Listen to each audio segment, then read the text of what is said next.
ကလေးတို့ရေပြီးခဲ့တဲ့တစ်ခါ lesson တုန်းကနော်သင်ခန်းစာဗီဒီယိုလေးမှာဒီ editor လေးမှာဘာတွေလုပ်လို့ရတယ်ဆိုတာကိုတော့အကြံဉာဏ်ဆရာမပြောပြခဲ့တာရှိတယ်အဲ့တော့ကလေးတို့တွေမှတ်မိအောင်မယ်လို့ထင်တယ်ဒီကြားထဲမှာလည်းပြန်ပြီးတော့ကိုယ့်ဘာသာကိုအိမ်မှာနည်းနည်းတော့ပြန်ပြီးတော့လေ့လာထားကြည့်မယ်လို့တော့ထင်ပါတယ်နော်အဲ့တော့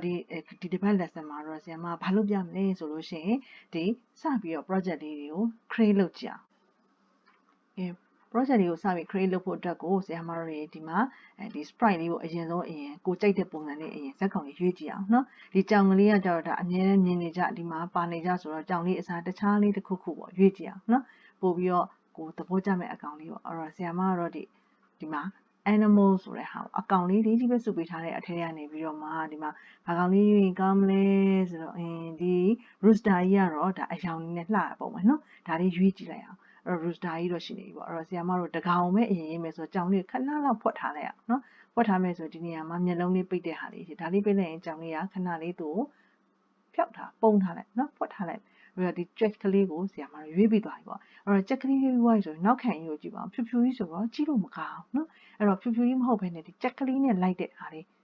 ရွေးကြည့်အောင်နောက်ခံလေးဘာလေးထားရင်ကောင်းမလဲเนาะအဲ့တော့ဒီမှာဆိုလို့ရှိရင်ဆရာမတို့ကအများကြီးရှိတယ်ဒါပေမဲ့ဒီကစားကွင်းတို့ဘာလို့ကြာကြည့်ချက်ကလေးနဲ့မလိုက်ဖက်ဘူးเนาะဒီကစားတဲ့ဟာအဲ့တော့ဒီပုံမှာဆိုရင်သူအုပ်စုတွေခွဲပေးထားတယ်အများကြီးရှိတယ်အဲ့တော့ဆရာမတို့ဒီ outdoor ဆိုတဲ့ဟာလေးရွေးကြည့်အောင် outdoor ဆိုတာအပြင်ပြင်ပရှုခင်းနေနဲ့ပတ်သက်တဲ့ဟာလေးပေါ့เนาะအဲ့တော့ဒီချက်ကလေးဆိုလို့ရှိရင်တော့သူကဒီလိုမျိုးကောင်းကင်လေးတွေမြေကြီးလေးတွေအသစ်ပင်လေးနဲ့ဟာလေးဆိုတော့ပိုကောင်းမြင်တင်တာပဲเนาะအဲ့တော့ဗာလေးရှိတယ်ဒီမှာဆိုရင်တော့ဒါတက်တော်လေး forest လေးရှိတယ်เนาะဒီမှာဆိုရင်တော့ကြောက်တုံးနဲ့မြက်ခင်းလေးတွေရှိတယ်အဲ့တော့ဘာပဲရွေးလို့ရတယ်အဲ့တော့ဒီဟာလေးရွေးကြည့်အောင်ဒါလေးကတော့ချက်ကလေးနဲ့လိုက်မယ်တင်တယ်เนาะအဲ့တော့သားတို့သမီးတို့ကလေးတို့လည်းကြိုက်တဲ့ဟာလေးရွေးเนาะကြိုက်တဲ့အကောင်လေးရွေးဒါဆိုလို့ရှိရင်တော့အခုနရေးထားတဲ့ဒီ rooster ကြီးရေနောက်ခံ forest လေးရေเนาะဒီကြက်ဖိုင်ကြီးရေเนาะနောက်ကနေပြီးတော့ဒီတက်တော်အုပ်ကလေးရေဆိုရင်ကြည့်လို့တော့တော်တော်လေးလိုက်ဖက်သွားပြီးတော့ခံစားရတယ်เนาะအဲ့တော့ဒီမှာရပြီဆိုလို့ရှိရင်เนาะဒီကြက်ကြီးကိုလမ်းလျှောက်ကြည့်အောင်ဒီ rooster ကြက်ဖိုင်ကြီးเนาะအဲ့တော့ဟိုတစ်ပတ်ကဆရာမပြောခဲ့တဲ့ထဲမှာနည်းနည်းပါတယ်အရှိကိုရွေ့သွားခြင်းနဲ့ဆိုလို့ရှိရင်ဒီ motion ဆိုတဲ့ဟာလေးဒီအပြာရောင်အဝိုင်းလေး circle လေးအောက်မှာရှိနေတဲ့ဒီ block တွေကနေပြီးတော့ရွေးလို့ရတယ်ဒီဇက်ကောင်လေးလှုပ်ရှားမှုတွေကိုရွေးခြင်းပေါ့ကဲအခုကြက်ကြီးကိုเนาะဒီ rooster ကြီးကိုအရှိကိုလမ်းလျှောက်သွားခြင်းနဲ့ဆိုရင်ဆရာမဒါလေးရွေးကြည့်အောင်အဲ့တော့တစ်ချက်လောက်လက်ဝါးလေးနဲ့ဖိပြီးနှိပ်ကြည့်ပါအောင်တစ်ချက်လောက် left click လေးနဲ့တစ်ချက် mouse လေးနဲ့ click တစ်ချိန်နှိပ်ကြည့်လိုက်ကြက်ကြီးကအရှိကိုလမ်းလျှောက်သွားနော်။နှိပ်တယ်ကိုနှိပ်တာနဲ့အများချက်ကအရှိကိုရွေ့သွားတယ်နော်။အဲ့တော့ဒါကသူ့ကိုရွေ့သွားအောင်လုပ်တဲ့ဟာလေးပေါ့နော်။ဒီလို turn ဆိုလို့ရှိရင်ဘာဖြစ်လဲဆိုတော့ဒီချက်ကလဲဝါးနော်။ဒီညာဘက်မြားလေးကညာဘက်ကိုမြားကောင်းလေးကရွေ့ထားတော့သူကချက်ကဒီ rooster ကြီးကညာဘက်ကိုလှည့်ဝါးအဲ့လိုမဟုတ်ဘူးဒီ rooster ကြီးကိုဘယ်ဘက်ကိုပဲပြန်ရွှေ့ခြင်းလဲဆိုရင်ဒီအောက်ကနောက်ထပ် block တစ်ခုဒီမှာနော်မြားလေးဘယ်ဘက်ကိုလှည့်တဲ့ဟာလေးကိုရွေးလိုက်ပြီးတော့သူ့ကိုနှိပ်ကြည့်ပ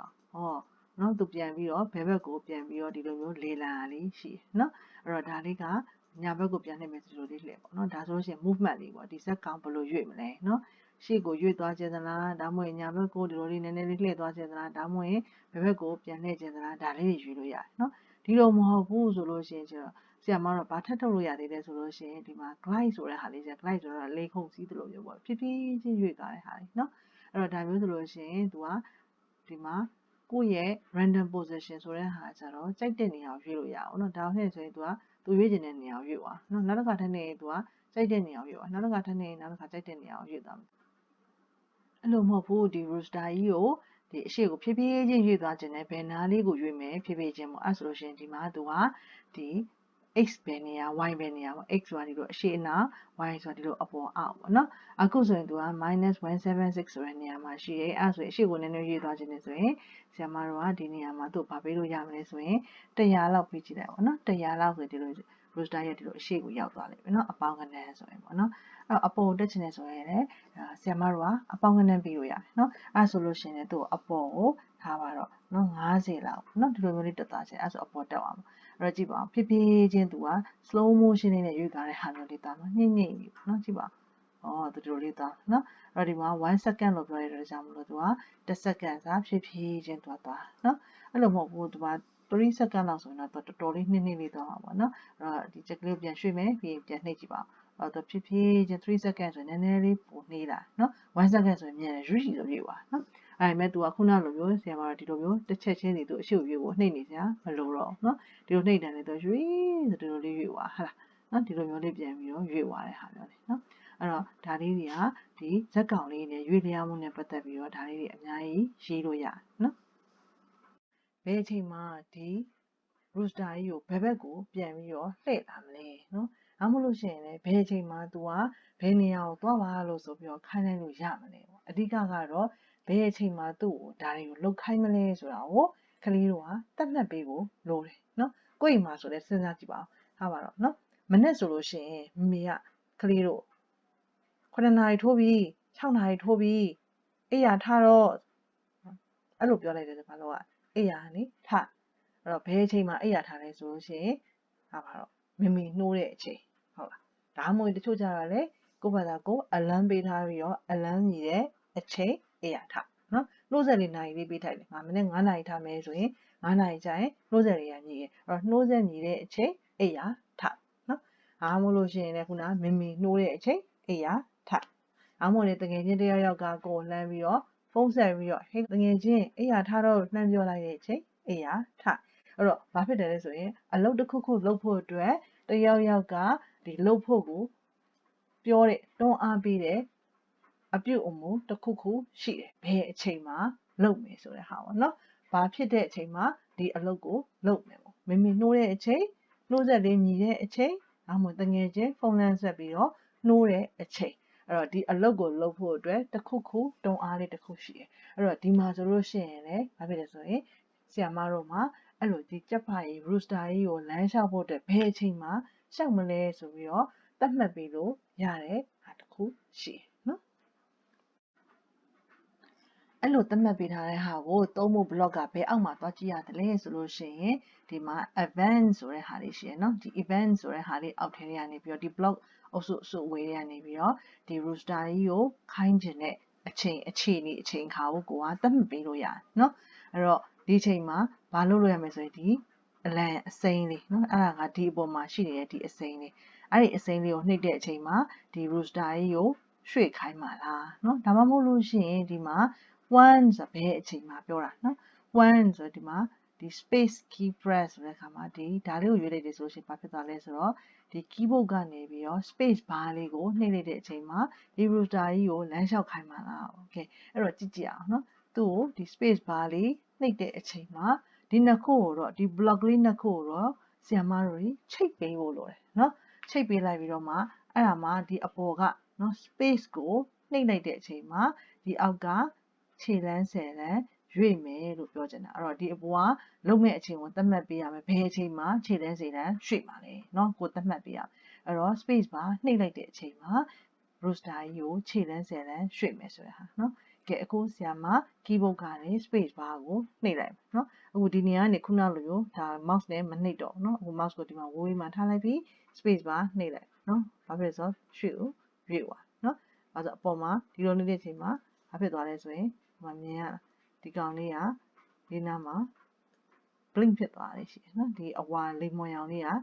blink ဖြစ်သွားတယ်ဒီ block လေးကနော်အဲ့တော့နှိပ်တဲ့အချိန်မှာဒီကောင်လေးကသူ့ကိုနှိပ်တယ်ဆိုတာသိတဲ့အချိန်မှာသူကဒီမှာ blink ဖြစ်သွားတဲ့ပုံစံလေးမြင်လိုက်ရလိမ့်မယ်အဲ့ဒါဆိုရင်ဒီမှာ check လေးရတယ် rooster နဲ့အရှိကိုရွှေ့သွားတယ်နော်အဲ့တော့ဒါက space bar နှိပ်တဲ့အချိန်မှာရွှေ့သွားတဲ့ဟာမျိုးနော်အဲ့တော့နောက်ဘာတွေရွှေ့လို့ရတယ်ဆိုရင်ဒီမှာနှိပ်ကြည့်ပါဦးဒီမြားလေးကို mouse လေးနဲ့ click လုပ်ချလိုက်တဲ့အခါမှာသူကဒီအောက်မှာဒီနှိပ်လို့ရတဲ့ keyboard ကနှိပ်လို့ရတဲ့ key တွေအကုန်ရှိတယ်ဒါဆိုရင် keyboard ကအပေါ် arrow လေး up arrow လေးเนาะအပေါ်မြားလေးနှိပ်တဲ့အချိန်ဒါဆိုရင် keyboard ကအောက်မြားလေးနှိပ်တဲ့အချိန် keyboard ကညာဘက်သွားတယ်မြားလေးနှိပ်တဲ့အချိန်ဒါဆိုလို့ left arrow ဆိုဘယ်ဘက်ကိုညွှန်ပြထားတဲ့မြားလေးကိုနှိပ်တဲ့အချိန်အဲ့လိုမှမဟုတ်ဘူး keyboard ကဘာနှိပ်သွားရမလဲဆိုရင် any ဆိုယူလို့ရတယ်ဒါမှမဟုတ် A နှိပ်လား B နှိပ်လားเนาะ character A to Z ဒီမှာနှိပ်လို့ရတဲ့အချိန်သတ်မှတ်ပေးလို့ရတယ်လည်းရှိတယ်အဲ့လိုမဟုတ်ဘူးကဏ္ဍနေဆိုလဲ3ညကနေပြီးတော့0 1 2 3 0ကနေပြီးတော့9ထိသတ်မှတ်ပေးလို့ရတယ်เนาะကဲအဲ့ဒီတော့ဒီ rooster ကြီးကို arrow key လေးတွေနှိပ်တဲ့အချိန်မှာရွေ့သွားအောင်စမ်းကြည့်အောင်เนาะ right arrow နှိပ်တဲ့အချိန်မှာညာဘက်ကိုသွားမယ် left arrow နှိပ်တဲ့အချိန်မှာဘယ်ဘက်ကိုသွားမယ် up arrow ဆိုရင်အပေါ်ကိုသွားမယ် down arrow ဆိုလို့ရှိရင်အောက်ကိုသွားမယ်เนาะအဲ့တော့ဒါလေးနှိပ်ကြည့်အောင်အဲ့တော့အခုနလိုမျိုးဆိုလို့ရှိရင်ဆရာမတို့ဒီမှာဘယ်အချိန်မှာလုပ်မှလဲဆိုတာဒီ1ဆိုရယ်ဒီလိမ္မော်ရောင်ဟာကိုဒါလေးကိုရွေးပေးရမယ်เนาะအဲ့တော့ up arrow key နှိပ်တဲ့အချိန်မှာလောက်ရမယ်ဆိုတော့ဒီပေါ်ကနေ up arrow ဆိုတဲ့ဟာတွေကိုရွေးပေးဖို့လိုတယ်up ဆိုရင်အပေါ်သွားမယ်ဆိုတဲ့အခါကျတော့သူကရွေ့ရမှုလောက်ရမယ်အတွက်ကြောင့်မို့လို့ခုနဆရာမပြောထားတဲ့ဒီ motion ဆိုတဲ့အပြာရောင် block တွေကနေပြီးတော့ရွေးချယ်ပေးဖို့လိုတယ်เนาะအဲ့တော့အပေါ်အောက်က y ကိုပြောတာညီညွှန်းတာဖြစ်တဲ့အတွက်ကြောင့်မို့လို့ဆရာမတို့ဘာလုပ်ပေးဖို့လိုတယ်လဲဆိုလို့ရှိရင်ဒီမှာ y ကိုကြည့်ဖို့လိုတယ်เนาะဒီနားလေးမှာ change y by ဆိုတဲ့ဟာလေးရှိရယ်เนาะup arrow ဆိုရင်အပေါ်ကိုတက်မှာเนาะအဲ့တော့ဆရာမ keyboard ကနေ up arrow ကိုနှိပ်ပါမယ်အဲ့တော့နှိပ်တဲ့အချိန်မှာเนาะဒီ up arrow တွေကနှိပ်တဲ့ဟာလေးက blink လေးဖြစ်ပြီးတော့ rooster ကြီးကအပေါ်ကိုတက်သွားပါတယ်เนาะအဲ့တော့နောက်တစ်ခုရေးမယ်ဆိုလို့ရှိရင်ရောဘာလို့ရေးမလဲเนาะအဲ့တော့ဆရာမတို့တွေနောက်တစ်ခုဆိုရင်ဘာလုပ်ဖို့လိုလဲဆိုတော့ down arrow key နှိပ်တဲ့အချိန်မှာเนาะဒီဟာကို rooster ကြီးကိုအောက်ကိုပြန်ရွှေ့ပါမယ်เนาะဒီလိုအပေါ်အောက်ဆိုရင်ဆရာမတို့ဒီမှာလည်းပြောထားပြီးသားပါဒီ y တန်မိုးကိုပြင်ရမယ်ဆိုတော့အခုနလိုပဲဒီ chain y by ဆိုတဲ့ဟာတွေဒါလေးကိုပဲပြန်ပြီးတော့ရွေးရပါเนาะဒါပေမဲ့အပေါ်ဆိုရင်သူကအပေါင်းကဏ္ဍကိုယူဆပါတယ်အောက်ဆိုလို့ရှိရင်ဆရာမတို့ကအနှုတ်ကဏ္ဍကိုယူရတယ်เนาะအဲ့တော့ဒီမှာပါထည့်ပေးဖို့လိုလဲဆိုရင်အနှုတ်ထည့်ပေးရ minus ပေါ့เนาะ negative ကဏ္ဍကို value ကိုပေးရမှာเนาะတန်မိုးပေးရမယ်ဆိုတော့ဒီမှာအနှုတ်30လို့ပြောရင် rooster ကအောက်ကိုပြန်ရွှေ့လာမယ်အဲ့တော့ဆရာမ down arrow ကို keyboard ကနေနှိပ်ပါမယ်တစ်ချက်နှိပ်တဲ့အောက်ကို30ပြန်ရွေ့လာတယ်နောက်တစ်ချက်နှိပ်တဲ့ရွေ့လာတယ်အဲ့တော့ down arrow key နှိပ်ရင် rooster ကြီးကအောက်ကိုပြန်ရွေ့လာပါတယ်เนาะ up arrow key နှိပ်ရင်အပေါ်ကိုပြန်တက်သွားပါတယ်เนาะအဲ့တော့အရှိအနောက်ရွှေ့ခြင်းနေဆိုလို့ရှိရင်သူရ h ကိုပြောင်းပေးရမှာဖြစ်ပါတယ်ဒီ h တန်မို့ပေါ့เนาะအဲ့တော့ခုနလိုပဲဆရာမတော့ပြန်ပြီးတော့ရေးရုံပါပဲเนาะအဲ့တော့ဒီမှာဘာဖြစ်သွားမလဲဆိုလို့ရှိရင် right arrow ညာဘက်ကိုသွားမယ်အဲ့တော့ဘာလုပ်မလဲဆိုရင်ရှေ့အနောက်เนาะဘယ်ညာဆိုရင်ဆရာမတို့က h ကိုပဲသုံးရမှာပဲเนาะနောက်တစ်ခါဘာသုံးဖို့လိုမလဲဆိုလို့ရှိရင် left arrow ဆိုရင်ဘယ်ဘက်ကိုရွေ့ရပါမယ်အဲ့တော့ left arrow ရွှေ့မယ်ဆိုတော့ motion အောက်ကဘယ်ညာဖြစ်တဲ့အတွက်ကြောင့်မို့လို့ဆရာမတို့က x တန်မိုးနဲ့ပဲရွေ့မယ်ဘယ်ဘက်ဆိုရင်အနှုတ်တန်မိုးကိုပေးရเนาะအဲ့တော့ဒီလိုလေးလုပ်လိုက်မယ်ဆိုလို့ရှိရင်အခု rooster ကြီးကို right arrow key နှိပ်တဲ့အချိန်မှာအရှိကိုရွေ့သွားပါတယ် left arrow key ဘယ်ဘက်ကိုရွှေ့တဲ့အချိန်မှာသူကဘယ်ဘက်ကိုပြန်ပြီးတော့ရွေ့လာပါတယ်เนาะအပေါ် arrow key နှိပ် up arrow နှိပ်အပေါ်တက်တယ် down arrow နှိပ်ရင်အောက်ဆင်းပါတယ်အဲ့တော့အခုလောက်ဆိုလို့ရှိရင်ဒီ motion နဲ့เนาะ motion block နဲ့ဒီဘက်ကဒီ event အောက်မှာရှိနေတဲ့ block နဲ့ဘယ်လိုတွဲပြီးရေးလို့ရတယ်ဆိုတာကို project လေးကိုစပြီးတော့မိတ်ဆက်လိုက်ပြီးဖြစ်ပါတယ်အဲ့တော့ဒီတစ်ပတ်သင်ခန်းစာကိုဒီနေရာမှာပဲရပ်ပါမယ်အဲ့တော့ကလေးတို့တွေကဘာကိုဆက်ပြီးလေ့လာထားလို့ရမလဲဆိုလို့ရှိရင်ဒီ event ဒီ one ပေါ့နော်ဒီ key ရနှိပ်တဲ့အချိန်မှာဒီ motion အောက်ကကျန်တဲ့ဒီအပြာရောင် block လေးတွေပေါ့နော်အဲ့ဒါလေးတွေကိုတက်နိုင်တယ်များဒီတစ်ပတ်မှာအိမ်စာအနေနဲ့ဆက်ပြီးတော့စမ်းကြည့်ထားပါလို့ပြောချင်ပါတယ်အဲ့တော့နောက်တစ်ပတ် video lesson တွေမှာပြန်လည်ဆုံတွေ့ကြပါအောင်မယ်